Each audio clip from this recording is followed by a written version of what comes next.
In the 90s, Eagle, Arizona was like the polishing capital of the United Really? States, right? This was the spot for get polished Oh, wow. nationwide. So my brothers, I had two older brothers that did polishing.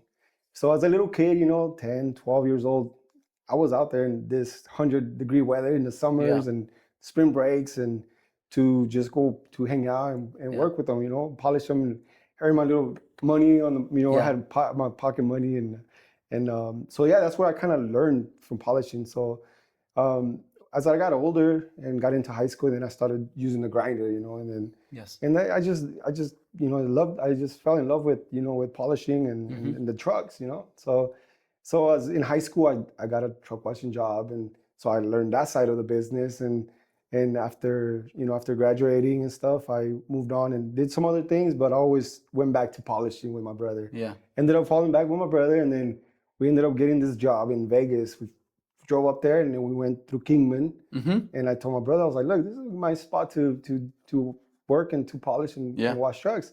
And so I just did some, look into it, and then I found that spot, and we went up there and started working up there. That's I just amazing. moved away, kind of just left Yeah. everything and just started working up there. 8 months, I lived in my office Wow. for the first 8 months. Saved up enough money. My daughter was born in March of 2014. Mm-hmm.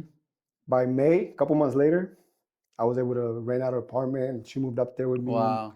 so it was a tough 8 years I spent Yeah. up there, and it was tough, And then you get to a point where it's like we would come down here for like vacation and stuff, spring break, Christmas, Mm-hmm. and we didn't want to leave. It's kind of like, and it's like you didn't want to leave, so we got to a point where it's like, okay, let's just move back. Yeah. And thank God, this opportunity opened up for us, and it's been a blessing.